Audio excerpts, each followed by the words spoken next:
Olá, boa tarde a todos e todas. É uma satisfação muito grande dar início a esse nosso projeto.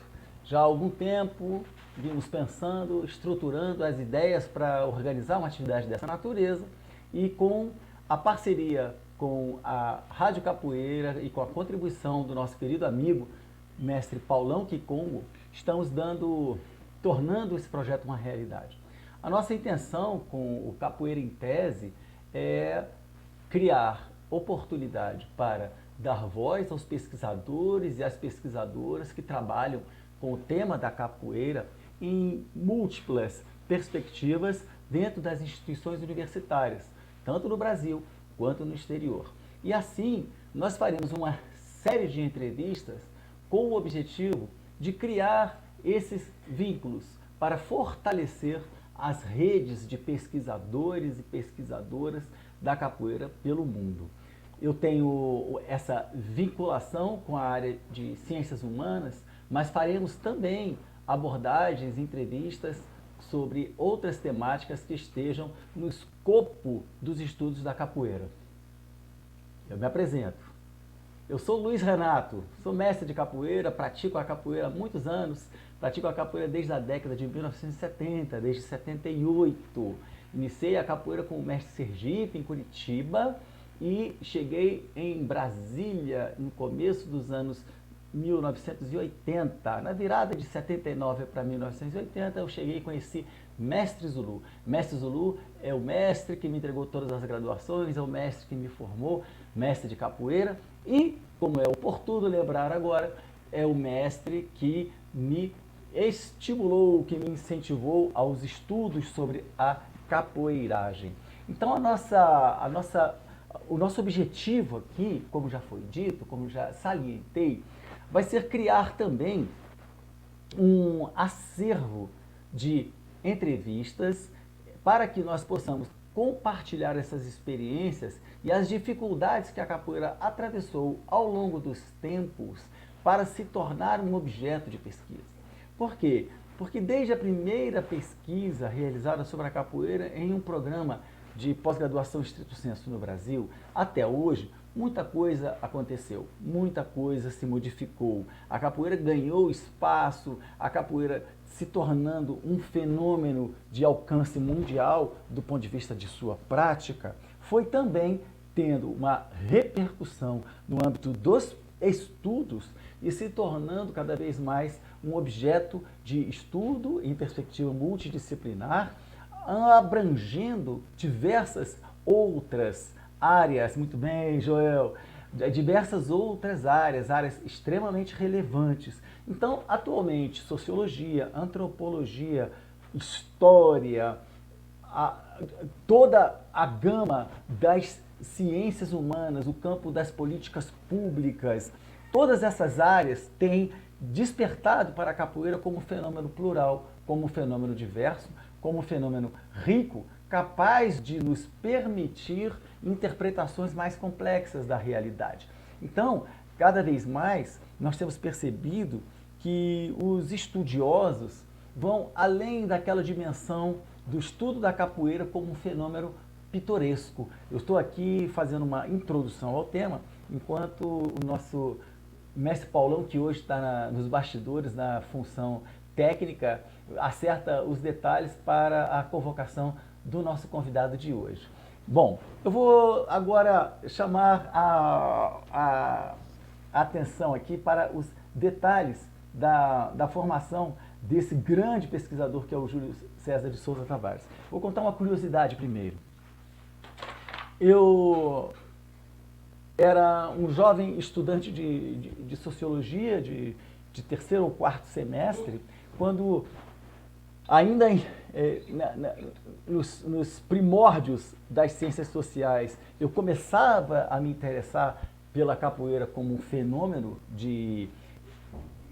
digno de ser estudado do ponto de vista da sociologia, da antropologia, que eu ouvi falar que ali no departamento onde eu estudava, na pós-graduação, em umas salas que ficavam lá no subsolo, onde ficava o pessoal mais avançado na pesquisa, eu soube que havia ali um grande pesquisador, um camarada muito respeitado, que tinha vindo do Rio de Janeiro e que estava se preparando para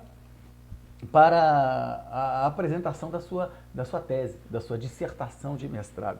E aquilo me despertou muito interesse, eu fiquei bastante empolgado com isso. E assim fui procurá-lo. E tive a honra de conhecê-lo, esse é o pesquisador que nós vamos entrevistar hoje. Isso foi nos idos de 1983, 1984. Nesse momento, nós não tínhamos ainda no Brasil, em nenhum programa estrito sensu, nenhuma pesquisa sobre a capoeira que tivesse, naquele momento, resultado em dissertação ou tese. Era algo realmente, digamos assim, muito fora dos nossos padrões.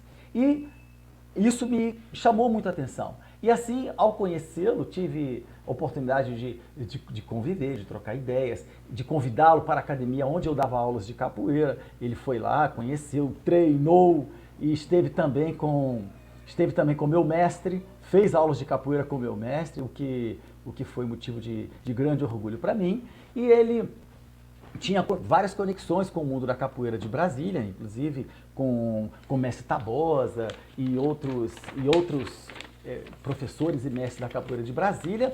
E assim ele começou a compartilhar conosco essas descobertas que ele vinha fazendo.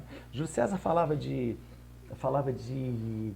do corpo como arquivo, falava do gesto como um ato revolucionário. Eram coisas que naquele momento, que hoje são, digamos assim, consensuais e conhecidas por conta desses trabalhos pioneiros, mas naquele momento eram falas que nos chamavam muito a atenção e nos despertavam para um universo que estava sendo descoberto.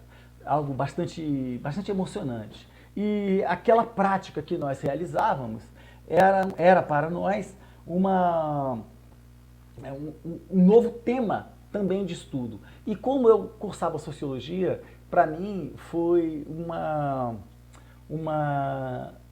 descoberta, uma abertura de experiências pessoais riquíssima. Por quê? Porque eu consegui perceber naquela hora que era possível, algo que eu não havia pensado até então, mas era possível conectar as pontas das atividades que eu desenvolvia, do meu trabalho no campo da capoeira, porque eu já ensinava capoeira, já havia algum tempo, desde muito jovem, né? Mas ali eu tinha 19 anos, tinha uns 2 anos que eu trabalhava com capoeira, desde logo que completei 18 anos, comecei a dar aula no Colégio Militar de Brasília, e as ciências sociais que eu havia escolhido como objeto de estudo e de atividade profissional. Então, foi o primeiro estalo que eu tive, puxa vida, reunir essas atividades, esses campos, da minha experiência, da vivência na capoeira e a minha experiência no campo da pesquisa sociológica. Eu fiquei maravilhado com aquilo. E Júlio César foi, digamos assim, foi o primeiro, digamos, vetor dessas conexões para mim. Né? Eu sei que para muitas outras pessoas também, mas para mim eu acho muito importante ressaltar isso, porque com o tempo nós sabemos que essa figura do capoeirista pesquisador foi se tornando uma figura, digamos assim, comum. Né? Foi se tornando uma figura comum. Isso hoje é citado na literatura e não há mais novidade, é algo que tem se disseminado no meio da capoeiragem, o fato de termos aqueles que ao mesmo tempo pesquisam a nossa arte-luta e ao mesmo tempo fazem da prática da capoeira uma atividade importante em suas vidas. Então essa conexão hoje é uma conexão muito comum, faz parte da atualidade da capoeiragem, mas isso é algo novo. Né? Isso naquele momento era algo novo, era algo ainda desconhecido e que chamava a atenção das pessoas. Puxa, um capoeirista estudando a capoeira. Primeiro que a capoeira era um tema ainda negligenciado, desconhecido na universidade. E, por outro lado, os capoeiristas, evidentemente que muitos capoeiristas já estavam na universidade, mas eles não se identificavam como tal porque não havia muito para que fazer isso. Não é? E a partir do momento que ele estuda a capoeira, ele se identifica como tal, ele se apresenta como tal. Então o capoeirista se torna um ator no meio acadêmico e no meio científico, certo? E o professor Júlio César é uma grande referência nesse campo. Eu vou fazer aqui uma rápida leitura, enquanto o mestre Paulão está fazendo aí o ingresso do professor Júlio, eu vou fazer uma leitura de alguns trechos do currículo desse gigante da pesquisa. Vamos lá. Professor Dr. Júlio César de Tavares. Ele é professor titular do Departamento de Antropologia da Universidade Federal Fluminense, é graduado em História pela Universidade Federal Fluminense, mestre em Sociologia pela UNB, conforme a história que eu contei para vocês, doutor em Antropologia da University of Texas at Austin e pós-doutorado como Rockefeller Postdoctoral Fellow no Center for Black Music Research em Chicago. E ele teve uma atuação no Departamento de Comunicação da Florida Atlantic University e atua em diversos programas internacionais de pós-graduação nessas áreas de comunicação, sociologia, antropologia, e um dos setores em que uma das instituições em que ele realiza essa destacada atividade é a Universidade Andina Simón Bolívar, em Quito, no Equador. Estamos diante de um pesquisador diferenciado, né? Ele é autor, olha ele aí, ele é autor... Salve, salve, grande mestre. Salve, salve. Pô, desculpe aí o embalo emergencial. Estamos aí. Isso aí são coisas da nossa lida de pai. Estou acabando de ler, Júlio, o seu resumo. Resumo do Vita. Júlio César é autor, e esse é o ponto que nos interessa, um dos pontos que nos interessam aqui no momento. Autor do primeiro trabalho acadêmico sobre a capoeira defendido em um programa de pós-graduação estrito sensu em uma universidade brasileira, que é a dissertação A Dança da Guerra, Arquivo Arma. Eu tô com ela aqui, ó. Ela tá aqui comigo, ó. Eu tava lá. A Dança da Guerra, Arquivo Arma, defendida na Sociologia na UNB em 1984. Eu tenho ela aqui, Júlio, datilografada, hein? Olha só, a versão original. Aqui é a versão original. Essa aqui está comigo desde 1984, olha quantos anos. Caramba, isso mesmo. Mas eu tive que encadernar para poder conservar. Tá aqui, ó. Pô, que prestígio meu. Puxa Rapaz, vida, muito obrigado, a rapaz. honra minha, isso aqui é uma Que legal. Eu não tenho isso. Pura! Puxa! Eu vou te fazer esse presente, assim, então. Vou te fazer esse presente. Olha só, publicou também mais recentemente, entre muitas outras publicações que vocês, tendo interesse, poderão pesquisar no Lattes do professor Júlio César de Tavares. Ele mais recentemente publicou Uma Ponte sobre o Atlântico, uma obra magistral com fotos do Januário Garcia, que foi editada pelo Ministério das Relações Exteriores, assim como A Gramática das Corporeidades Afrodiaspóricas, Perspectivas Etnográficas, e esse eu tenho, que é também um trabalho sensacional. Júlio dirige o Laboratório de Etnografia e Estudos em Comunicação, Cultura e Cognição e o Laboratório de Estudos Negros da UFRJ. Bom, Júlio, você, com toda essa história de vida, essa grande referência que você é para todos nós, você não poderia ser... nós não poderíamos ter uma escolha melhor do que você para abrir essa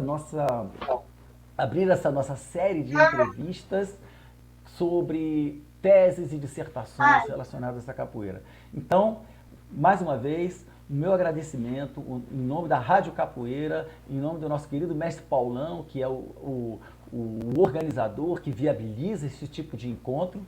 Ficam aqui então, fica a nossa gratidão e com você a palavra para se apresentar e dar isso ao nosso bate-papo. Opa, muito obrigado a todos presentes, obrigado aí, mestre Luiz Renato, grande amigo, companheiro de décadas, mestre Paulão Kikongo, obrigado a vocês dois por essa iniciativa fantástica que é reunir aqui pesquisas, capoeiristas, reflexões, ousadias, rebeldias, para se pensar novos objetos, novas epistemes e caminhos assim bastante distintos daquele que até a academia celebra canonicamente, porque o momento que nós vivemos agora é para isso aqui, né? Formas de irromper um pouco com as fronteiras, e vocês estão tomando uma atitude fantástica que é a de serem pioneiros nessa iniciativa. Então, muito obrigado pelo convite para abrir esse ciclo que eu vou acompanhar na medida do possível, de maneira sempre atenta, porque isso me interessa profundamente, né? Esse é um projeto que espera se manter vivo, quem sabe até virar livro, programa de TV, isso pode se desdobrar em muitos braços, muito bacana, porque é pioneiro. E não é só pioneiro pelo fato de trazer a capoeira, mas pelo fato de enfatizar a capoeira nesse contexto das performances, das marcas de grandes linguagens e filosofias que se concretizam na corporeidade, né? Esse, para mim, é o grande aspecto que me levou, que me conduziu a algumas décadas atrás a olhar a capoeira como um desafio epistemológico, né? Um desafio epistêmico, né? Porque ela seria uma grande síntese de várias outras sínteses que se manifestam nas rodas, nas espirais, nas giras, nos círculos concêntricos e excêntricos que marcam toda a realização das culturas de matrizes africanas. Esse é um grande marcador, né? A roda, o círculo, a gira, a espiral. É impressionante como é que uma cultura se esfacelou, mas ela preservou aquela unidade molecular da sua grande organização, sistema, né, do grande sistema que é essa cosmogonia das matrizes africanas, sempre em diálogo com tudo que está no entorno. Opa, caiu aqui uma lâmpada.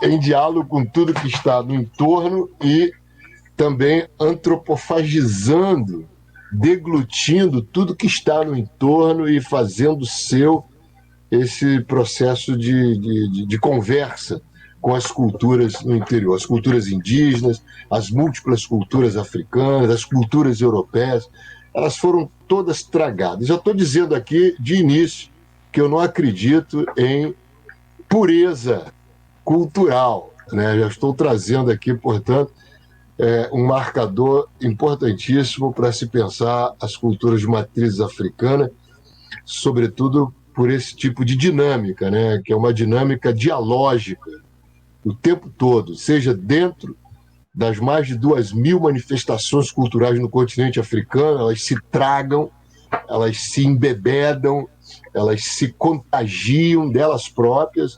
Então, portanto, as culturas africanas já são por si só culturas de contágio, culturas de mestiçagem, né?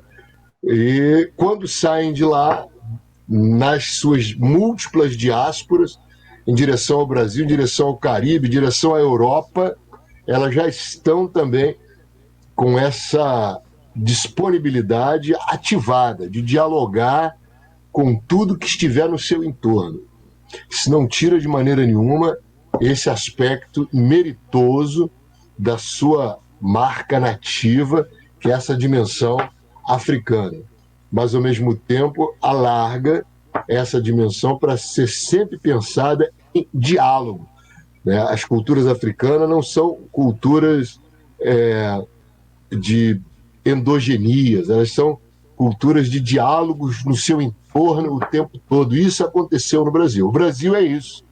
E capoeira, jongo, maculelê, as diversas formas de religiosidade, umbanda, candomblé, voodoo, e todas as outras, Casa da Mina, Xangô, todas elas são formas de diálogo com a sociedade. Então, esse talvez seja um aspecto que a gente precisa despertar, que é essa marcação dialógica das culturas de matrizes africanas, não simplesmente culturas de resiliência ou resistência per si, mas há uma motivação nessa resiliência, nessa transformação, em dialogar o tempo todo, nunca perder esse viés do diálogo. Isso não significa submissão, isso não significa humilhação, isso não significa se subalternizar, mas sempre num processo de embevecimento com o que está no seu entorno, né? Então, esse é o marcador desse trabalho Dança de Guerra.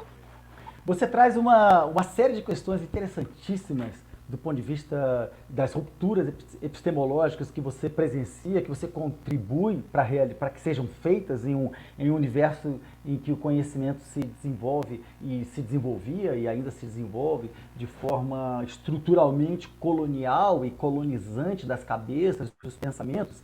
E me chamou muita atenção o fato de você, a partir da capoeira, então, inaugurar uma leitura do Brasil. Então, a partir do gesto como fusão dos elementos vindos da África e que aqui no Brasil sofrem metamorfoses, você desenvolve um olhar que é capaz de interpretar a complexidade de uma sociedade como a nossa. Então, eu te pergunto, e gostaria que você nos brindasse um comentário sobre algo um pouco mais, talvez um pouco mais árduo para o nosso espectador aí, mas que eu acho fundamental para a turma das ciências sociais.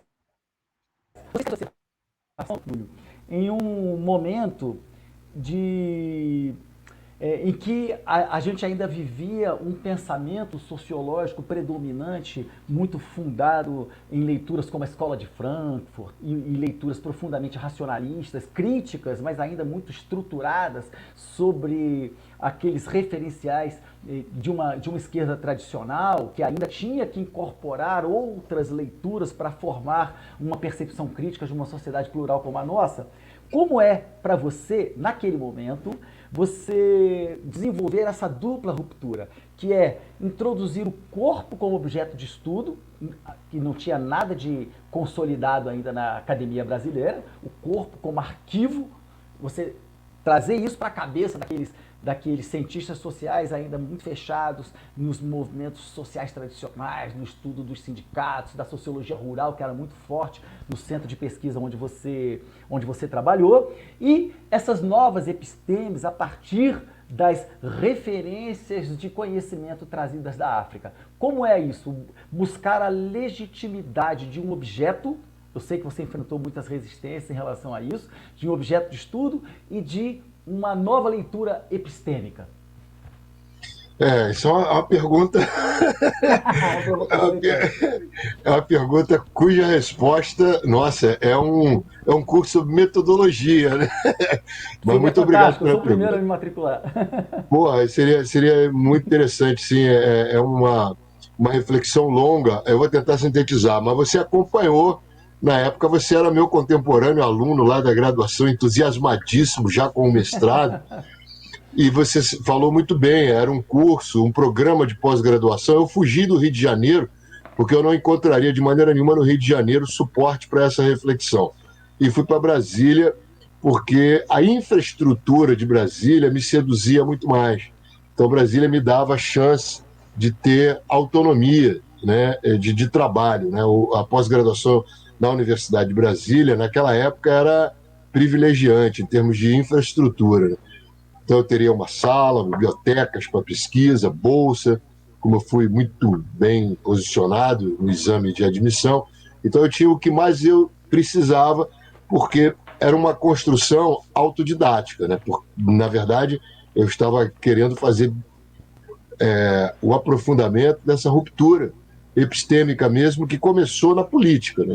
É uma ruptura que começou na política, na minha militância política, que me projetou para uma exaustão completa do método com o qual eu lidei durante 10 anos. Eu achava insuficiente a reflexão dialética, a reflexão dura de uma determinada interpretação marxista, não que eu negasse a contribuição de Marx, mas uma determinada contribuição marxista, que é até o meu primeiro capítulo, uma espécie de ajuste de contas nesse Dança de Guerra, que na verdade é mais para iniciado nessa discussão política mesmo, né? E ali eu realmente tive que brigar na solidão. Não tive com quem me acompanhasse, não, mas foi mais a força da minha capacidade de seduzir professores que os colocou em sintonia comigo, né? Então eu acho que a minha capacidade de mobilizá-los se deu pelo feito redondo do trabalho. Eu consegui fazer um trabalho redondo que mostrou para eles que, independentemente da concordância deles, o trabalho era redondo. Eu consegui provar metodologicamente que o texto funcionava. Essa argumentação acadêmica. O meu texto funciona por questões metodológicas. Esse é o aparato que eu quero trabalhar. Qual era? Eu queria mostrar a exaustão de um determinado tipo de reflexão que pensava o negro numa perspectiva do confronto de classe, e isso não dava conta para se pensar questões seríssimas onde o confronto do negro passava por outros lugares, não era propriamente o confronto da classe, porque nem como classe ele havia conseguido efetivamente se constituir, né? A classe operária, ele é sempre a camada mais explorada da classe operária. Então, como ele se organiza na sociedade? Ele se organiza politizando a sua tradição cultural. A capoeira, o jongo, então, o que eu chamei de sistemas de manifestações culturais que formam uma espécie de rede. Naquela época nem existia, né? O conceito de rede ator, o ator-rede. Eu já estava mexendo muito intuitivamente, movido por uma questão da metodologia sociológica, que é a teoria dos sistemas. Então, meu trabalho foi muito organizado dentro de uma concepção, digamos, de virada cultural do que antes era a teoria do sistema de Ludwig von Bertalanffy. Eu consegui traduzir Bertalanffy um pouco para dentro de uma reflexão cultural. Foi um ajuste que eu fiz ali, podia ou não dar certo, mas eu procurei fazê-la redondamente para poder garantir consistência no argumento. Aqui vai uma lição exatamente para todos os colegas, todos os ouvintes aqui. Na academia, o que vale mais é a capacidade de você assegurar consistência no seu discurso, fazer com que ele tenha coerência interna. Então foi essa coerência interna da minha narração que eu procurei, sobretudo, construir, e aí vieram as contribuições da época da teoria da comunicação, que me seduziu muito depois para o campo profissional, por isso eu fui fazer concurso para a área de teoria da comunicação, um pouco também de teoria da linguagem, né, a linguística, a análise do discurso, me seduziu, eu comecei a me aproximar dessas áreas, com o chão na sociologia, para poder construir essa discursividade dentro de um parâmetro, digamos, de ligação, né? de consistência. Né? Então, esse foi o primeiro aspecto. O segundo aspecto foi como traduzir o corpo e a emoção, porque tem muito da minha emoção. Né? Ninguém falava em sociologia das emoções naquele momento, mas eu nem tão pouco preocupava com isso, mas eu me preocupava em romper com o sistema cartesiano de apenas pensar como elemento efetivo da análise crítica, da análise social, aquilo que pode ser materializado racionalmente. Eu acreditava que existia uma materialidade irracional, a materialidade da emoção. Essa materialidade da emoção passaria pela corporeidade. Como é que a emoção ela se constitui em algo efetivo, concreto, material? Através do corpo. Mas que elemento, aí fazendo aquela gradação, né, tentando encontrar o denominador comum, a minimalidade, como no corpo a emoção concretamente adquire a sua dimensão material. Foi aí que me veio a intuição do gesto. No gesto. O gesto é o fator mínimo e visível e material dessa emoção que nós corporalmente traduzimos. Então, e o gesto passou a se constituir um elemento central para olhar, então, a capoeira. Né? Há uma gestualidade na capoeira que pode ser, então, mapeada, e esse mapeamento me dará, portanto, digamos, uma rede de uma série de formas materiais das emoções, portanto, dos arquivos de subjetividades que vão constituindo no decorrer do tempo a memória que vai sendo ali descarregada e reproduzida. Então a ideia de que há uma memória não verbal, uma memória não racional, uma memória implícita, uma memória subjetiva, mas que sempre adquire no campo da história materialidade. E essa materialidade seria o gesto.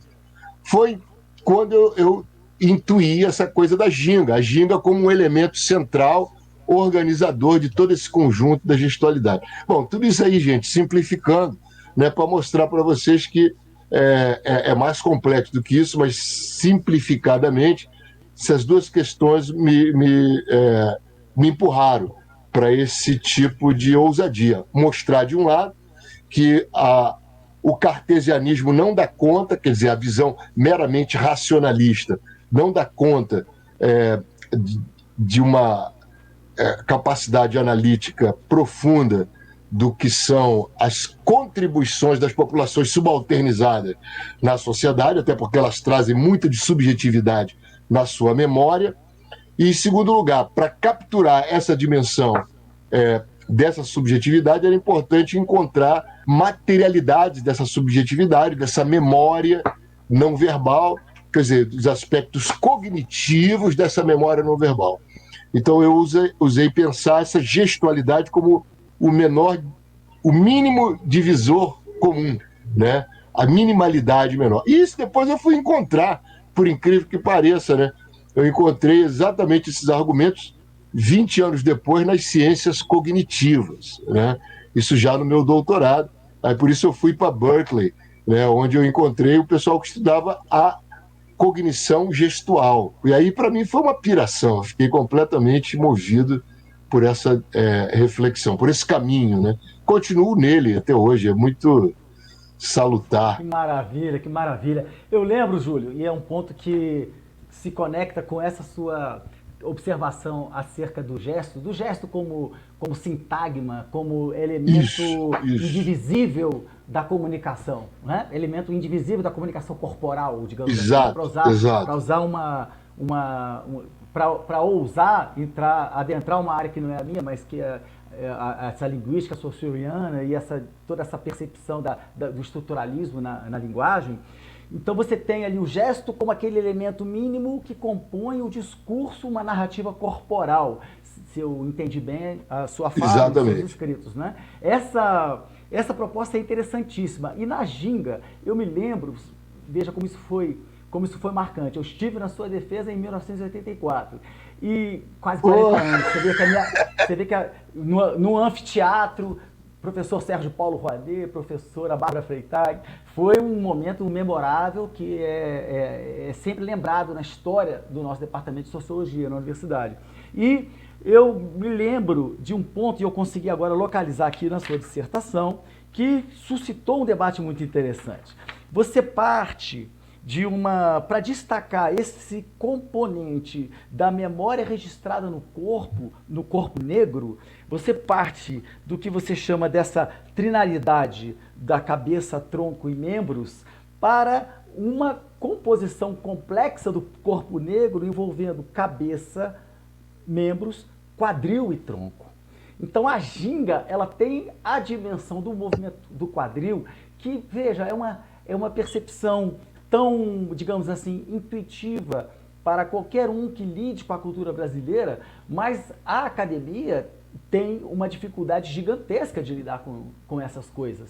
com exato. essas percepções, essa sensibilidade. E eu lembro que esse ponto chamou bastante atenção e mexeu um pouco com aquela, sem nenhum demérito, né, dentro dessa leitura que a gente está fazendo, com aquelas percepções eurocêntricas da teoria sociológica naquele momento da banca que te avaliava. Né? Isso gerou discussões muito ricas e muitos elogios à sua interpretação, principalmente a ousadia com que você, um jovem pesquisador, está aí hoje ainda um jovem professor muito bem disposto e cheio de energia, mas naquela época você era um menino de quê? De menos de 30 anos? 29 anos, cara. 29 anos, né? 29 anos. Porra, cara, E mexeu essas muito. coisas só acontecem nos 29 anos. Pois é, essa ousadia. Essas, Queria que você essa falasse um pouco ousadia. sobre isso, sobre essa dimensão da introdução, da interpretação do movimento do quadril na percepção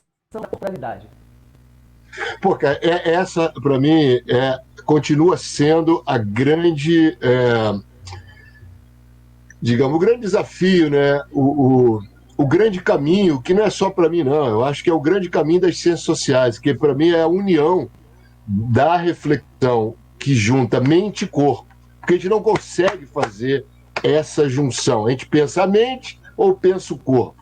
E uma das acusações que naquele momento, não foi naquele momento, mas dali para frente derivara que eu era reducionista, que eu ia cair no biologismo, que eu estava conduzindo numa dimensão complicada, que eu não ia sair disso. Eu saí disso. Na verdade, não era a intenção minha reduzir nada, era ultrapassar, não era redução, era ultrapassagem dessa fronteira da dicotomia mente-corpo, né? E hoje o conceito de incorporação, ele é exatamente o desafio para essa ultrapassagem, né? Embodiment, em inglês, que dá a ideia de corporalité em francês, ou corporeidade, ou incorporação. Então, a ideia de incorporação é exatamente isso. O que me chamou a atenção, que, é claro, aí está o convívio, né? O convívio com todas essas grandes performances afro-brasileiras, e o convívio com a religiosidade, né? E na religiosidade ainda tem o outro desafio que ainda, quer dizer, hoje eu vejo como uma grande conexão, a cintura pélvica e a cintura escapular, né? Pô, você vai numa manifestação religiosa de matriz africana, nossa, você vai ver Iemanjá, né, ali manifestada naqueles corpos, né? Todas as grandes iabás, o movimento de ombro, o movimento dessa outra região, que é muito forte também de se movimentar, ele é tão intenso quanto é a movimentação dos quadris. Então nós temos aqui uma quinta chave, né? Um outro chaveamento muito complexo, né? Então, na verdade, as articulações, seja a dos quadris, da cintura pélvica, cintura escapular, né? As articulações, sejam os joelhos, os cotovelos, o pulso, o calcanhar, esse também é um campo de estudo muito forte, por exemplo, nas artes marciais orientais. O Aikido, por exemplo, tem um estudo detalhadíssimo sobre as articulações, todas as articulações, como pontos assim chaves da construção da própria corporeidade, inclusive sem tirar o pescoço, né, as grandes articulações, né? O que me chama a atenção ali é esse pronunciamento, né, que os quadris nas culturas, em especial na cultura de matriz africana, ele possui, porque ele é um espaço de celebração da fertilidade, da produtividade, né, da dimensão do encontro, do cerimonial. É impressionante como ele concentra, ele adobra, ele é como é que na tese mesmo eu chamava na dissertação? Dobradiça. Ele é a dobradiça, até escrito isso lá, a dobradiça do corpo, né? Você pode dobrar para frente ou para trás, para um lado ou para o outro, né? Então, o quadril, ele é uma dimensão que, na verdade, concentraria uma inteligência. Era isso que eu queria naquele momento, dizer. Você tem uma inteligência que não é só cerebral, uma inteligência que não é só corporal, mas essa visão do mente, tronco e membros que o Ocidente produz para anatomizar o corpo humano, ela é absolutamente insuficiente e corresponde às experiências cotidianas do que tem sido a vida no Ocidente, daquele momento, a experiência caucasiana, né? Já nas culturas periféricas, especialmente na cultura africana, existem outros elementos além do tronco, membros e cabeça. E um elemento-chave, ou dois elementos-chave, os quadris e a cintura especular, são elementos também de produção de uma cognoscibilidade, né, de uma inteligência, de uma capacidade de percepção. Alguém mencionou aqui pontos de fuga, exatamente, pontos de fuga para a organização dessa sociabilidade. O mais interessante é o rebatimento disso, não fica só no corpo, isso vai para a vida social. Isso aí até em Pierre Bourdieu está definida. Todas as experiências corporais, elas são rebatidas como conceitos para a vida, né? Então não é à toa que, por exemplo, no mundo onde o beisebol é um elemento esportivo fundamental na própria construção das metáforas sociais, como é dos Estados Unidos, o beisebol, não é à toa que, para eles, conceitos do beisebol se transformam em metáforas sociais, como é o caso, por exemplo, né? 3 strikes and you are out. 3 pancadas e você está fora. Isso é uma categoria, uma construção do próprio jogo de beisebol. Mas, entretanto, se vira uma frase que categoriza a experiência social. Ou seja, se você errar 3 vezes, você está ejetado da sociedade. Você não pode errar 3 vezes, você tem somente 2 chances de erro. Não existe a terceira chance. 3 strikes. Né? Então, é uma frase-chave do beisebol que virou uma metáfora social fundamental. Isso me chamava a atenção, como é que determinadas experiências coletivas no campo da corporeidade, elas são projetadas para a vida social e se transformam em grandes metáforas sociais. Foi aí que entrou a ideia do jogo de cintura, né? Como é que ginga, que tem uma força fundamental nessas culturas todas trazidas da experiência africana, ela de repente se transforma numa categoria de organização social, uma categoria de anunciação, inclusive, dos limites da socialidade. Né? Ter jogo de cintura ou não ter jogo de cintura define muito o teu espaço possível de existência. Então, ginga é uma matriz. Dali sai uma série de ideias. Sai a ideia de quebra, de jogo de cintura, né? E outras variáveis, né, que a gente vai organizar num mapeamento que possa ser possível. Eu já fiz esse mapeamento. Você tem um vasto campo de metáforas derivadas dessa ideia do movimento, da ginga, desse movimento corporal, e elas, mais do que simplesmente alertas dentro da capoeira, são enunciações metonímicas ou até metafóricas no campo da vida social.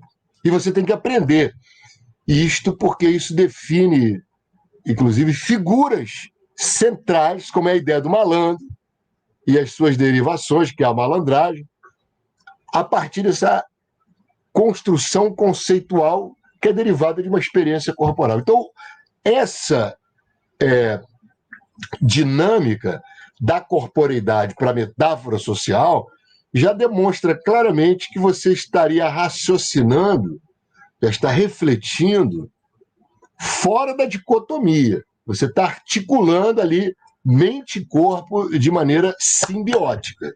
E esse é o desafio para uma ciência social no Brasil. É começar pensando as metáforas sociais.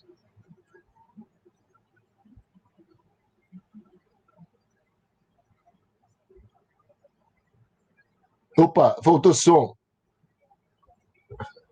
Conversa Me, de des- novo. Me desculpa. Eu tenho a impressão de que nós podemos falar, sem exagero algum, que você está fazendo uma interpretação do Brasil e uma leitura política da sociedade brasileira. Eu tenho certeza absoluta disso. Né? E eu quero chamar a atenção para um ponto.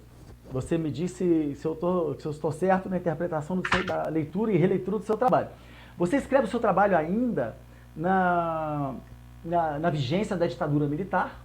O seu trabalho é concluído em 84, ou seja, no processo de abertura, mas ainda oficialmente, institucionalmente, em uma ditadura.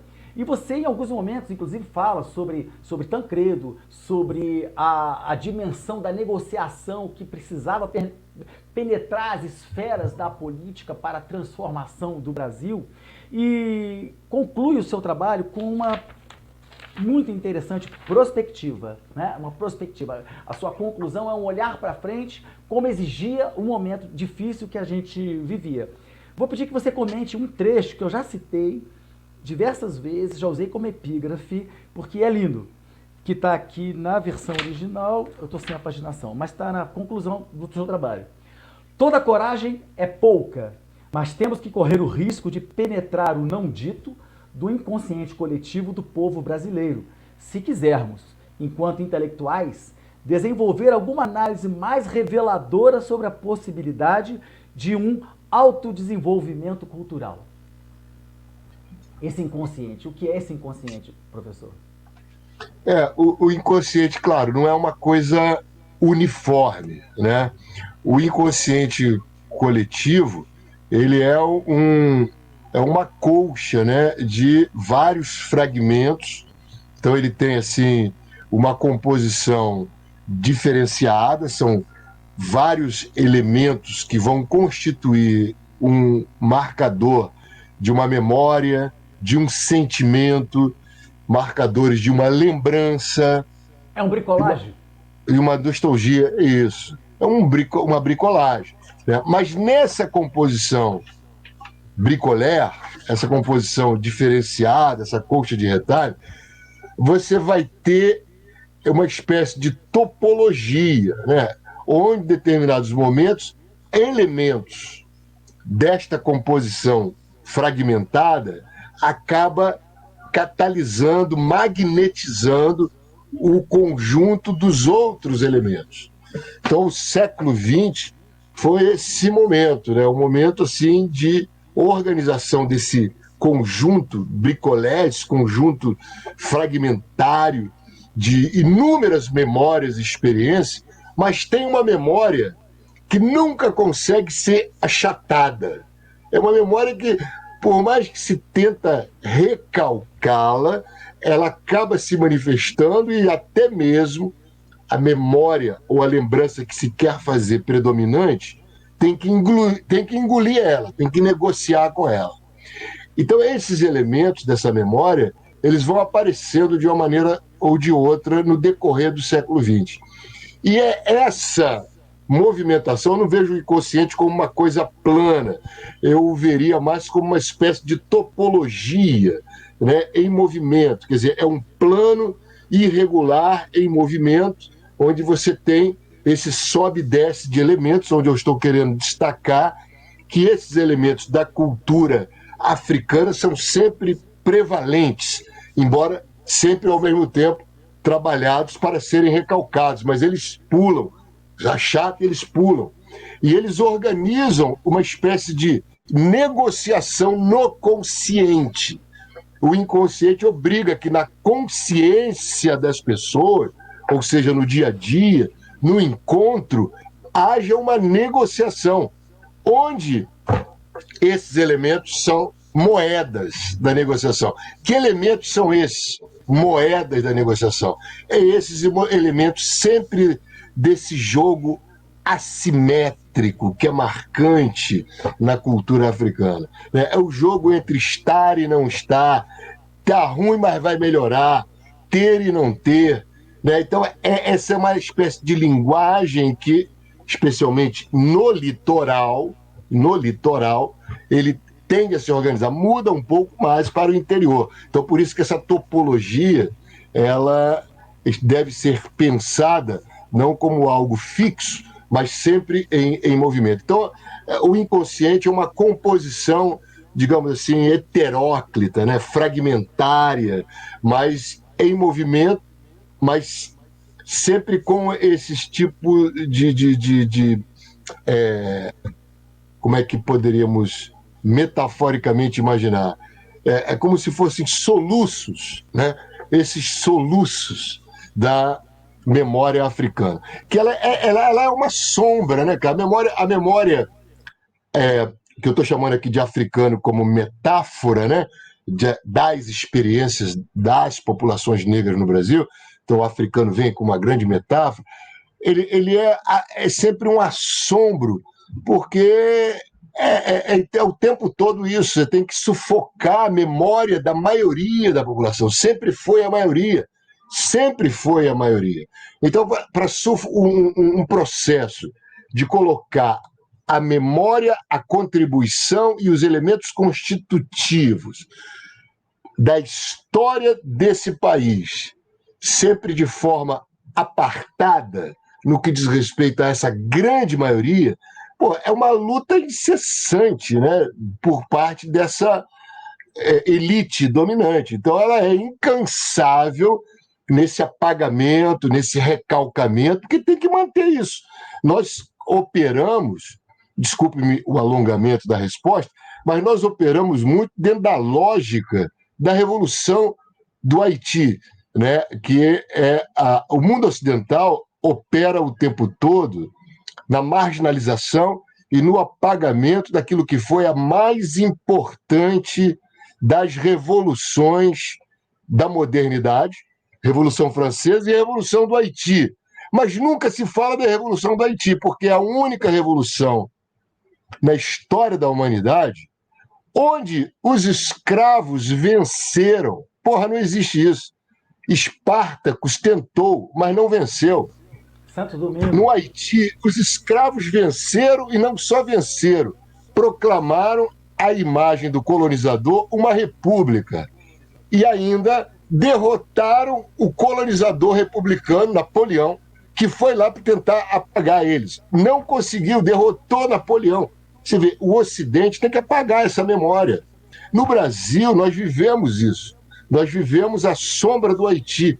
Não podemos esquecer que a conjuração baiana ela ocorre na onda do Haiti. Então, essa onda do Haiti chegou no Brasil. E quando ela chegou no Brasil, ela foi sufocada, mas continuou se manifestando a ideia de que haveria a possibilidade de uma revolução, de uma insurreição escravocrata em direção à liberdade negra. Ora, isso está na memória dos negros até hoje. Isso vai aparecer no Preto Velho, vai aparecer no campo das religião das minas, vai aparecer na capoeira, vai aparecer no jongo. Como é que aparece? Explicitamente? Não. Vai aparecer dissimuladamente.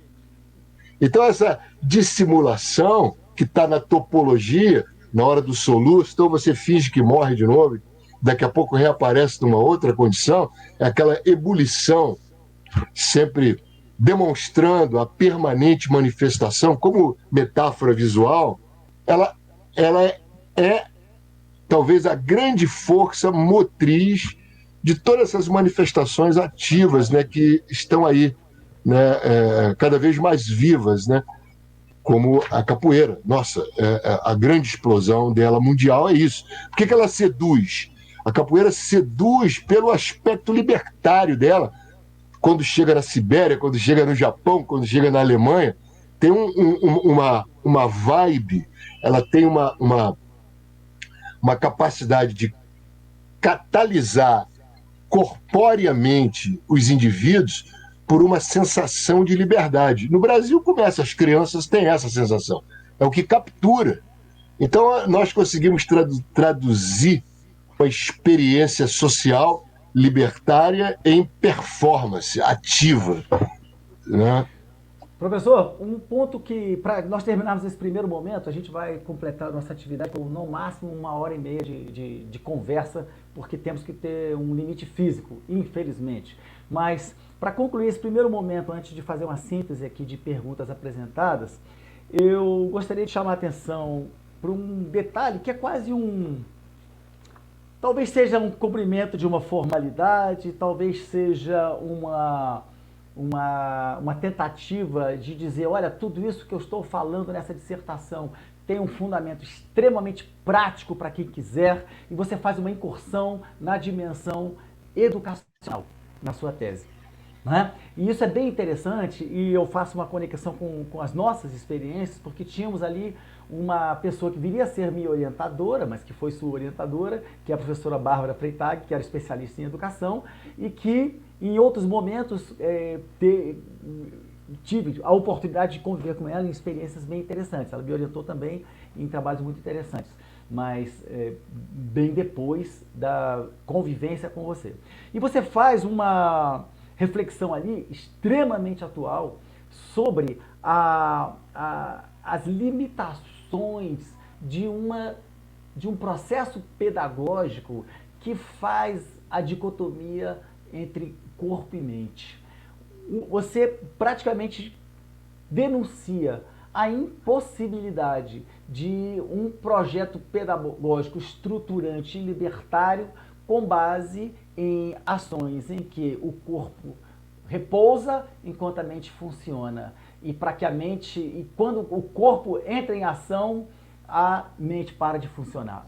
Praticamente isso, que é mais ou menos um pensamento que dá forma à percepção ocidental da distinção corpo-mente e, infelizmente, do próprio processo educacional. Só para fazermos esse gancho para o nosso ouvinte perceber que essa reflexão sobre a educação, que hoje é patente, é importantíssima nessa questão do movimento corporal, da corporalidade, mas eu gostaria de informar a todos e que você nos esclarecesse que lugar essa reflexão sobre a dimensão do corpo no campo educacional faz parte do seu universo de conhecimento e de pesquisa. A educação é sempre o lugar por onde o trabalho intelectual ele vai desaguar, né? Especialmente no campo das ciências sociais. Como é que você converte isso em material formativo, sob o ponto de vista pedagógico, sob o ponto de vista político, né? Então, é uma espécie de pedagogia política sempre para onde nós caminhamos, né? Com toda a ousadia teórica e reflexiva, mas especialmente pela carência que nós temos, não adianta a gente ficar simplesmente na reflexão da teoria pela teoria. Ela é crucial, do meu ponto de vista, porque ela faz vencer fronteira, mas ele tem que voltar depois para o chão. Então, a educação ela é o chão. Ela é o chão do processo, porque a gente vive numa África, né? A gente vive num país, ainda mais agora, pós-pandemia, a situação piorou ainda mais, né? Nós estamos num processo de desaprendizagem absurdo nesses últimos praticamente 2 anos. Então, como traduzir isso? Na minha perspectiva, o trabalho do intelectual que procura fazer intervenções sobre as manifestações negras, sobre as manifestações especialmente que trabalham com gramáticas corporais negras, né? A gente tem que traduzir isso numa tentativa até de superar e além do que o Paulo Freire nos trouxe de crítica à educação bancária. A educação bancária de Paulo Freire, ela coloca uma crítica profunda aos processos de inculcação, né, e aquelas formas absolutamente convencionais de produção e reprodução dos conteúdos e das ideias ocidentais de uma maneira geral, mas, ao mesmo tempo, incorre em uma armadilha, né? Acaba caindo em algumas armadilhas que, naquela época aí, há 35 anos atrás, me incomodava muito. Por exemplo, educação para o trabalho. Porra, é uma coisa que me incomoda. A educação ela tem que ser para superar o trabalho, para ir além do trabalho, né? Porque o trabalho é uma forma de escravização. Então, nós temos que produzir pessoas que dominem o trabalho, mas não que se aprisionem ao trabalho, que entendam o trabalho como o espaço da dominação. Como educar para a libertação a partir do trabalho? Bom, a única forma é colocar o que eu chamei na época de lazer, né, ou o momento da contemplação, digamos assim, hoje, como o espaço maior do trabalho. O trabalho, ele é um lugar dentro do espaço do lazer, dentro do espaço da contemplação. Essa foi a minha ideia naquele momento, o que eu dei uma chacoalhada lá na nossa querida Bárbara Freitag, né? Porque para ela era uma questão que não passava pela cabeça. Aliás, era uma banca com alemães, né? O cara que tinha, me esqueci até o nome dele, o meu orientador, o orientador de Lúcio de empréstimo, Brito Castelo Branco, o Lúcio de Brito né? Castelo Branco, tinha recém-chegado da Alemanha, não sabia como sobreviver, e o meu orientador, suposto orientador, se aposentara, que era o Fernando Dias. Fernando Correia Dias, Fernando grande Corrêa professor Dias, Fernando, pessoa grande, era o único maravilhosa. cara do departamento ali, da área de literatura, que estava em sintonia comigo, mas ele se aposentou. E eu Puxa fiquei vida. ali apátrida, né? Completamente sem. Fiquei órfão, né? E o Lúcio me adotou pela inovação do trabalho. Então era ele, a Bárbara e o Sérgio Paulo Rouanet, o marido da Bárbara, que leu o trabalho antes e pediu permissão para. Imagina, que loucura. O Sérgio Já Paulo me pensou? ligou pedindo a permissão para comparecer. Eu falei, pô, a honra é minha, pô. E ele compareceu lá, né? E tinha aquela professora da comunicação. Mas a questão do trabalho, para mim, continua sendo uma grande armadilha. Aí é um pensamento libertário. Ali eu estava em sintonia com o Maurício Trachtenberg, eu estava em sintonia com pensadores anarquistas, que pressupõem o trabalho como um momento, mas não um fim. E que, portanto, a construção intelectual insurrecional na academia é para a libertação do trabalho e não para o aprisionamento do trabalho. A gente deve entender o trabalho apenas como uma espécie de trampolim para a gente alçar voos. O trabalho tem que ser entendido como um lugar a ser superado. Então, era um pouco essa Muito ideia bom. que a capoeira, né, poderia trazer nas escolas como o espaço da contemplação.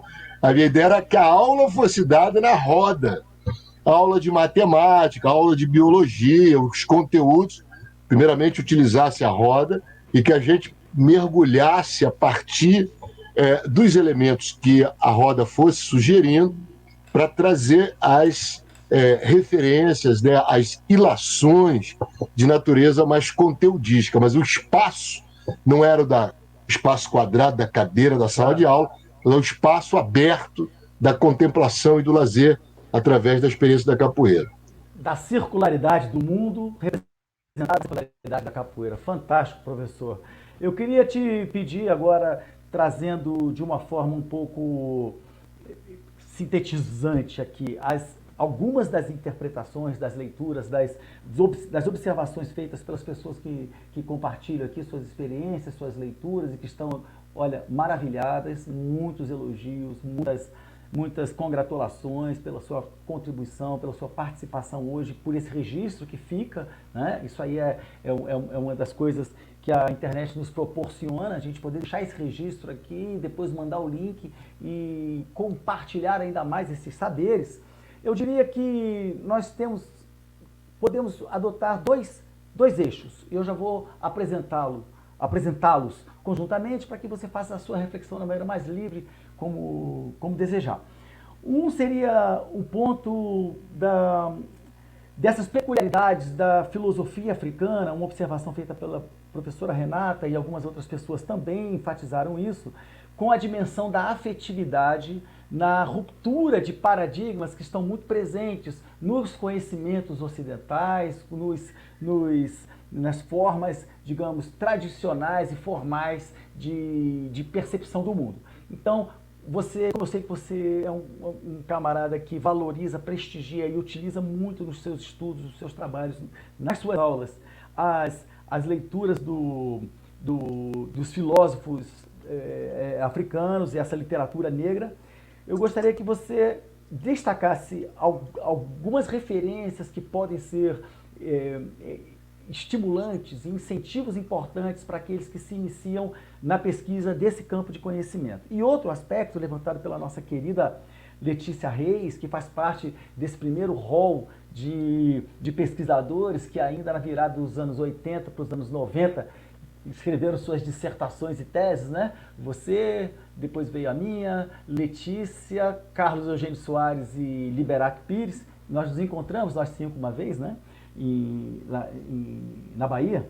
A outra dimensão, ela pede para você trazer essa reflexão para um ponto concreto da nossa história da capoeira, que é a obra do mestre Bimba e a cintura desprezada, que você também menciona na sua dissertação e em trabalhos posteriores. Faça como você quiser a conexão desses temas e faça a sua reflexão livre, que isso tem nos enriquecido enormemente ao longo de sua fala. Fique bem à vontade e aproveite como quiser essa bola que a gente levantou para se fazer mais um golaço. Uau! Uau, sempre muito bom assim, ser desafiado em perguntas. A primeira, as referências africanas. Olha, uma das coisas que me chama muita atenção são alguns filósofos africanos e não são os da moda, né? Eu gosto muito dos que estão trabalhando com questões profundas, né? De natureza reflexiva, mais nativa, né? Então eu menciono de maneira muito intuitiva inicialmente Fouquial, que é um filósofo congolês e que depois ele se naturaliza, nem sei se ele se naturalizou, mas ele fixa residência nos Estados Unidos e continua desenvolvendo um trabalho seríssimo dentro dessa perspectiva, e aí foi um grande encontro quando eu descobri esse trabalho dele, né, que é sobre essa fusão de corpo e mente, é pensar a emoção como elemento da fusão corpo e mente, né? O trabalho de Fouquial, ele é centrado exatamente na percepção de que nós atuamos com o corpo, né? E que, na verdade, pensamos com o corpo e atuamos com a mente. Então, na verdade, nós estamos imbricados em experiências corporais que são, ao mesmo tempo, mentais. Então, isso ele parte da experiência com a cultura Kikongo, sobretudo. Essa é uma figura forte. Ligado a ele também, eu diria, de uma tradição antiga, pan-africana, Leopold Senghor, né? Leopold Senghor, outra figura clássica, que alguns já consideram essencialista, porque ele pensa muito em termos de uma emoção singular, mas tem a ver com a forma singular de vida que ele está querendo se referir da população africana, né? Então ele faz uma crítica ao cartesianismo a partir dessa ideia de eu penso, sinto, logo danço o outro, por isso existo. Ele tenta ultrapassar a ideia do pensar e o existir do Descartes, né? A ideia do cogito ergo sum, né? Do penso, logo existo. Não, eu penso, danço o outro, por isso existe. Então tem uma corporeidade, e o dançar o outro é o encontro, né? Eu encontro o outro. Então, isso é um dançar, né, na vida. Uma outra figura que aí sim eu sintetizando, né, essas duas referências são muito importantes, que é a contribuição da diáspora africana. Nós temos as contribuições africanas e as contribuições dos pensadores da diáspora africana. Então tem dois pensadores, eu até diria 3 grandes pensadores na diáspora africana, aí vai aumentar o número, porque o meu trabalho é um pouco centrado na singularidade da diáspora africana, né? a capoeira, o candomblé, o jongo, o maculelê, tudo isso são singularidades africanas na diáspora. Então a diáspora, ela tem um espaço, ela tem uma territorialidade existencial numa geopolítica da mente que ainda não foi considerada. A diáspora, até para a unidade africana, já é considerada como sexta região da África. A África continental é dividida em 5 regiões. A sexta região é uma metafísica, é a diáspora. A diáspora pensa e influencia a África, tanto quanto a África, no seu pensamento, influencia a diáspora. Chamo de diáspora aqui as experiências derivadas de África nas várias territorialidades fora da África. Continente sul-americano, norte-americano, europeu, asiático. Esse conjunto da população aí organizada forma o que a gente chama de diáspora. E não é só uma população de ex-escravos, uma população de pensadores, uma população de ativistas políticos, uma população de formuladores de políticas sociais. E aqui você tem Frantz Fanon, é uma figura crucial do pensamento da diáspora, especialmente porque o racismo em África distingue-se do racismo da diáspora. O racismo da diáspora está ligado à escravidão, a execrar completamente a alma desse corpo que carrega o trabalho do corpo negro. O racismo em África está ligado profundamente ao colonialismo. Então a gente ainda tem mais um valor distinto na luta política, que é a escravidão. A sombra da escravidão é uma espécie de corolário do colonialismo, que não foi propriamente para a África, porque os escravizados saíram da África. Os escravizados que permanecem na África são muito mais ligados ao mundo árabe, à cultura árabe. Os europeus, ao escravizar corpos africanos, ele retira esse corpo da África. Então nós temos aí uma singularidade fantástica, que é dessa experiência da diáspora, onde o pensamento antirracista e anticolonial caminham de uma maneira muito impregnada, muito conjugada. E o Frantz Fanon é o primeiro grande teórico dessa reflexão, dessa filosofia da incorporação da experiência colonial. Como é que o colonizado incorpora a escravidão e o colonialismo? Isso é a obra de Frantz Fanon. Eu diria que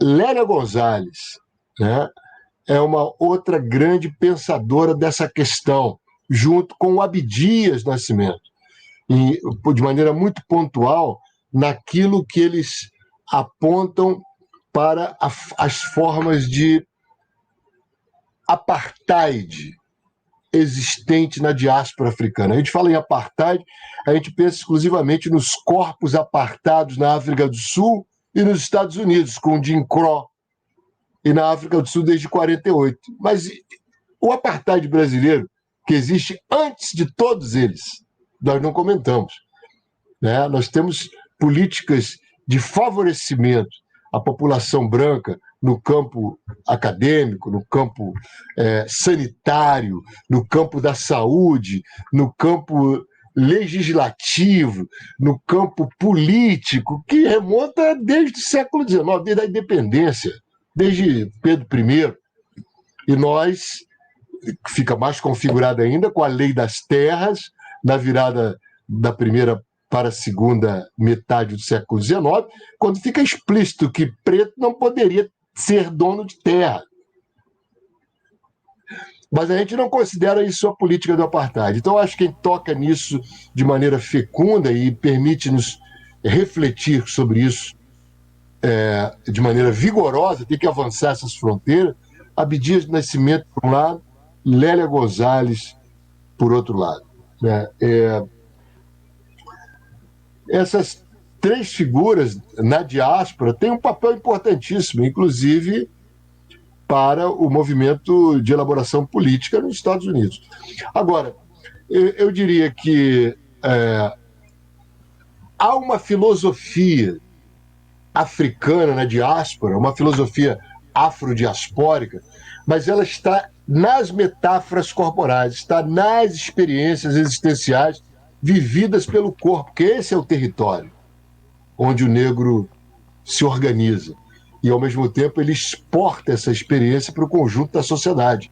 Por isso, vira um lugar de grande experiência social, que é o corpo como um território de experiências sociais. E nesse território, eu diria que o trabalho está ainda por ser feito. Aí já é o lance do meu trabalho do doutorado, né? Onde eu vou mostrar que essa é uma experiência que está na diáspora. Eu vou pegar experiências corporais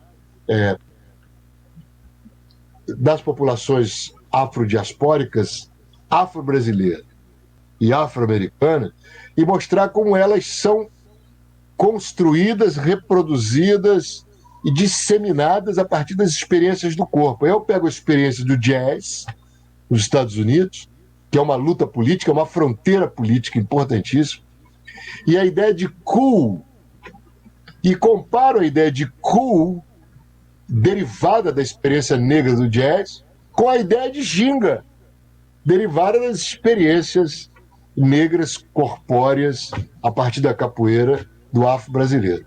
E aí a minha tese doutora... E aí por causa a minha tese... das síncopes, né?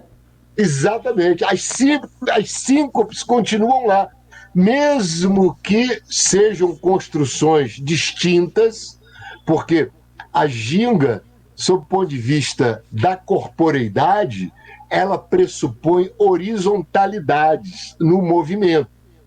A ideia de cool, sob o ponto de vista da corporeidade, ela pressupõe verticalidade. Sempre que o negro americano se refere à ideia de cool, ele eleva o corpo. Isso eu tive que filmar e observar a gestualidade da enunciação, como fiz também na Mangueira e no Rio de Janeiro, quando o negro, ou quando qualquer um enuncia ginga, como ele move o corpo. Se é de fato uma metáfora corporal, como ele coloca esse corpo quando fala e como ele coloca esse corpo lá nos Estados Unidos quando ele fala em... E aí os vídeos que eu constituí foram fantásticos. O negro americano, quando ele fala em cool, ele... Não, você tem que ser cool. Ele levanta o corpo. Você tem que ser cool para ultrapassar os obstáculos, se colocar na sociedade. Ele eleva o pescoço, levanta a cabeça, enche o peito. Isso é ser cool. A gente não alcançou... Autoestima, protagonismo. A autoestima, exata, é uma coisa política. Nós aí, como agora começamos a construir, nos últimos 20 anos, essa cultura da autoestima, e observe que foi com uma metáfora corporal muito forte também, americana, que nos chega através do hip hop, que é a ideia de atitude. A ideia de atitude faz o mesmo que a ideia de cool faz com o corpo. Isso mudou a posição da juventude. Então nós temos uma transição aí de posturais de juventude, né, que está alterando dentro da capoeira. Está mudando também as jogadas corporais dentro da capoeira. O garoto do hip hop jogando capoeira, ele vai combinar a atitude com a ginga. É uma ginga em pé, pô. Olha, isso é fantástico. Isso é o fenômeno social das metáforas corporais. Por isso, na tese de doutorado, isso foi assim, a busca concreta, né? As minimalidades, mostrar como isso se coloca no campo social, né? Sensacional, professor. Essa leitura da necessidade e da capacidade que a cultura afrodiaspórica nos traz de penetrar a resistência por meio da síncope, do ritmo. Lembrei do clássico texto do Adorno, do jazz surgindo com aqueles grupos que iam batucando no contratempo das bandas marciais e, ao fazer o contratempo, atrapalhando o ritmo tradicional e criando aquele aquela perturbação no ritmo clássico cartesiano que marca a música ocidental. Isso é sensacional. Essa contribuição, essas conexões capoeira, tá aí o mestre Nilo, com É o mestre Nilo. capoeira. Com capoeira, cara. Com poeira. Muito legal. Com poeira. Essas conexões são fantásticas e que mostram, para quem ainda tem alguma dúvida, mostram que estamos falando de epistemologia. Estamos falando em uma capacidade, o que é a epistemologia? A estruturação, as grandes bases de um universo global de conhecimento, de compreensão e transformação, intervenção sobre o mundo. Episteme não é nada mais do que isso. Então nós percebemos que ao relacionar esses elementos culturais múltiplos, como você identificou na diáspora, você tem uma produção de conflito epistemológico transformadora por dentro, né? Por dentro, é sensacional.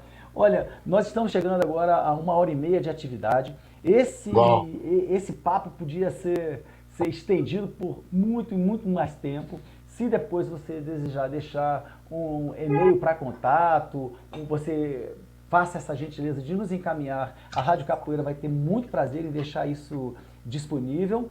E eu gostaria então de te pedir, assim, lamentando termos chegado ao fim, mas sabendo que temos uma porta aberta de contato e de trocas ainda, nos permitindo várias outras conversas, queria te pedir que fizesse um comunicado, uma saudação final e que recebesse nesse momento a nossa gratidão, imensa gratidão, por esse esclarecimento que você nos traz, por esse fio de esperança em tempos tão difíceis, na possibilidade de transformar o mundo pelo conhecimento revolucionário. Pô, pois é, eu acho que isso ainda devo aqui uma resposta, né, a pergunta quanto à cintura desprezada. Fica à vontade. Exatamente. Então, essa aqui realmente lancei aí o meu e-mail, Otávio Júlio, o e-mail de contato mais restrito. Esse é para a gente poder ter mais tempo, não o outro profissional. yahoo.com.br. Mas a ideia de cintura desprezada no Mestre Bimba, eu acho que é um salto que ainda não foi avaliado de maneira relevante. Eu acho que ali você tem uma saída interessante. Primeiro que ele está identificando um espaço corpóreo e a ser explorado, né? Essa região da cintura pélvica sendo identificada como relevante até para novos movimentos dentro da capoeira. E mais do que isso, né? Dando ali a ressaltar que é um espaço de reserva, é um espaço de memória que deveria ser trabalhado. Então eu destaquei esse aspecto da cintura desprezada do Bimba como relevante, exatamente pelo pioneirismo, né? De ter ali alguém que apontasse para aquele espaço do corpo como uma espécie de porta de entrada para novas possibilidades assim dentro da própria capoeira. E isso foi o que ele fez. E outras questões daí derivadas, né? Sem dúvida nenhuma. Mas eu acho que ficou paralisado. Eu acho que esse é talvez um dos desafios aí para os atuantes da capoeira, especialmente nesse exercício de recriação dos movimentos, fazer uma retomada. Assim como a gente retoma e relê obras que ficam para trás, também com relação ao movimento. Acho que o Mestre Bimba precisa ser relido, conforme nós passamos os últimos 40 anos aí, relendo, revendo, revisitando Mestre Pastinha, no auge da capoeira produzida por Bimba. Acho que agora é a hora, e a capoeira Angola deu um salto imensurável e inimaginável há 30 anos atrás, e agora é a hora de voltar a algumas coisas que estão ainda paralisadas do Mestre Bimba e, com isso, reconfigurar. Né? A capoeira tem que ser pensada dinamicamente conforme eles pensaram. Eles foram grandes reformuladores da capoeira, e esse é o momento dessa grande dobra aí dos 50 anos dessas experiências, né? Eu Maravilha. quero saudar vocês aí com esse convite, com essa proposta. Fico aqui, extremamente honrado de estar participando com vocês e mais ainda ter a possibilidade de abrir para essas discussões que são tão raras na academia, gente.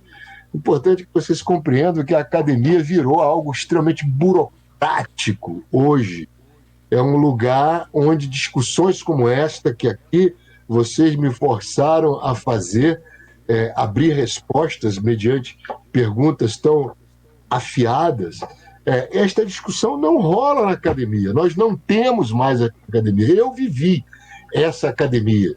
Essa academia da época do Dança de Guerra era uma academia do confronto saudável, onde não existia a resposta chapa branca, né, onde você falava em cima, de fato, da construção do conhecimento. Então, nós precisamos de sangue novo na academia para que ela se transforme, de fato, numa arena política transformadora da sociedade brasileira. É esse o motivo que me conduziu para a universidade. E aqui vocês... e aí, Renato, pô, tinha que ser você conduzindo isso mesmo, né, com essa sua gentileza, com a sua finesse, né, juntamente com essa capacidade criadora do mestre Paulão Kikonga, aí, meu grande parceiro aí da salvaguarda da capoeira.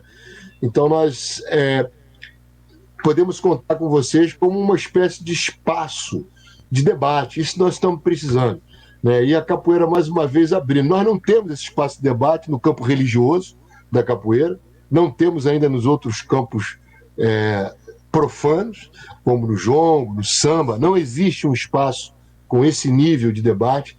Talvez a capoeira possa contagiar esses outros espaços das culturas corporais afro-brasileiras e fazer com que haja uma reflexão política dessa prática, né? A gramática das corporeidades, ela não é só o entretenimento, não é só o lazer, mas, sobretudo, o da luta política e, principalmente, da insurreição libertária, né? É para isso que os corpos negros vieram na diáspora, para se tornarem livres, rompendo com uma tradição de opressão que marcou durante quase 4 séculos a vida desses corpos. Então, acho que esse é um lugar bacana aqui.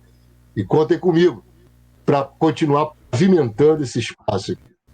Muito obrigado, meu queridíssimo amigo, professor Júlio, e a pessoa por quem eu tenho uma imensa admiração. E como eu disse aqui, Júlio, você estava se organizando para entrar, o principal responsável pelo meu ingresso no universo da pesquisa na capoeira, porque eu havia entrado nas ciências sociais despretensiosamente, era capoeirista, mas essa conexão entre esses dois universos não fazia parte do meu horizonte. Foi a partir do seu exemplo, da sua presença pujante no departamento de sociologia que isso me pareceu possível. E aí já completamos aqui 40 anos nessa trajetória. Então, acho que já te fiz esse agradecimento em algum momento ao longo desses 40 anos, mas eu o refaço aqui. Você é um grande exemplo, uma grande referência para muita gente. E eu estou entre esses seus admiradores. Muitíssimo obrigado. Júlio, você nos forneceu hoje uma aula sensacional, viu? Uma aula sensacional. Agradeço a todos e todas. Pois não, Júlio? Quer fazer um registro final? Não, eu falei muitíssimo obrigado, emocionante o seu relato aí, pô, sempre. Imagina, 40 anos ouvir isso, caramba. Belíssimo. Muitíssimo obrigado. Prazer enorme, privilégio meu ser teu amigo. Oh, que honra grande. A Laura, minha esposa é Laura, né? Mandando um abraço para você e muito feliz. Pô, um abração para ela, cara. Para ela e seus filhos. Que estamos juntos desde aquele período. Eu lembro dela lá com você. Era colega na sociologia, exatamente. Colega na sociologia, exatamente. Isso aí. Gente, muito obrigado, então. Nossos agradecimentos aqui em nome da Rádio Capoeira. Fiquem atentos à programação sempre divulgada pelo mestre Paulão no site da Rádio Capoeira e inscrevam-se, contribuam para que esse projeto da Rádio Capoeira tenha continuidade. Nós temos uma série de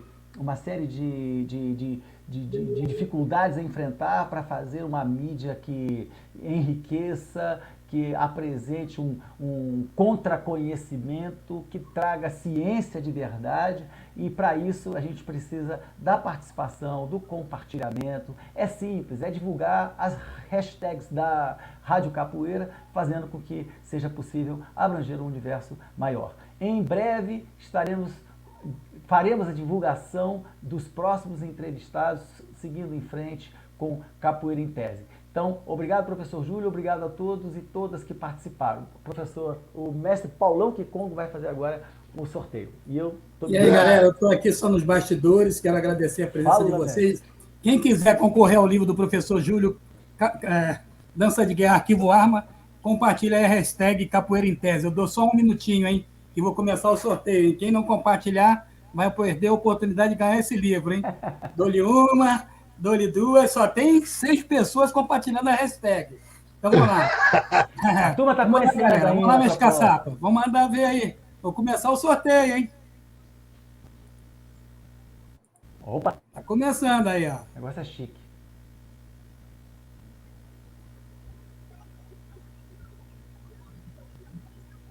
Sorteio de novo. Não, a Rádio Capoeira não vale. Vou botar outra.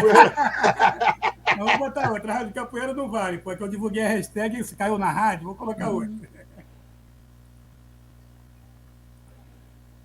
Vamos lá.